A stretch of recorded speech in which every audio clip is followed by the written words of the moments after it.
course, as we talk with our friends, as we ask questions, as we develop a conversation, we don't just want to have a great conversation. We don't just want to introduce a few sort of random bits of biblical truth. We want ultimately to connect people to Jesus. We're not interested in introducing people to arguments, are we? We're interested in introducing them to Christ.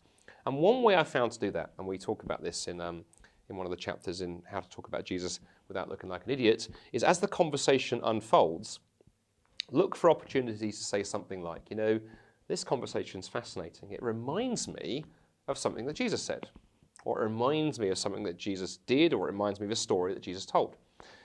And that can be very powerful if that connection can come naturally. I'll give you a good example of this. A couple of years ago, a friend and I were doing a university outreach event, and we got talking afterwards to a student who'd come along, and was not a Christian, and she said to us that she was really fascinated by Jesus, but then she said, how on earth, though, could I take Christianity seriously when so many Christian leaders have fallen and have abused their position, when they've used their power just to gain money or sexual gain? How can I take the church seriously? I mean, my word, what a question. And sadly, you don't need to look far in the media to find so many tragic stories in recent years.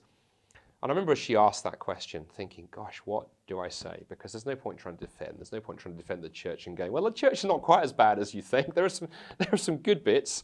That's not really a powerful apologetic. But as I listened to her, it occurred to me the best thing to do was to point not to the stupidity of humanity, but to the beauty of Christ. So at the appropriate point in the conversation, I just said, I share your utter disgust at some of the stories you tell, because to me, they're such a travesty, such an absolute an opposition to the way that Jesus behaved. I said, I'm reminded actually of the story of Jesus washing his disciples' feet. Have you ever heard that story?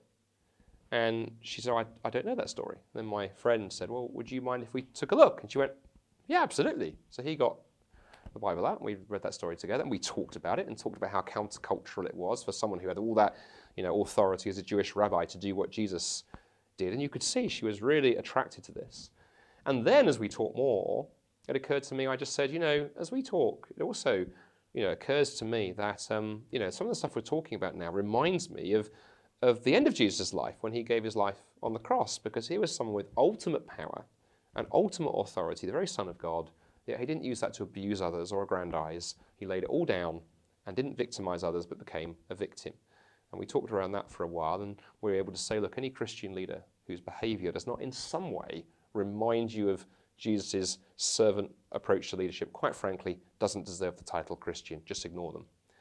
And then my friend, I think, said, this reminds me of a verse of something Jesus said, and that was, we shared with her Mark 10:45. Jesus said, I did not come to serve, but to be served and give his life as a ransom for many. And we were actually able to give her a copy of Mark's Gospel with that verse underlined. And so we just taken that tough question and just very naturally said, that reminds me. So look for those ways to do that. And what I like about that also brings the Holy Spirit into the conversation, because you can be praying as you're talking to the person. And I think if it's the right thing to do, those conversations, those links will naturally suggest themselves.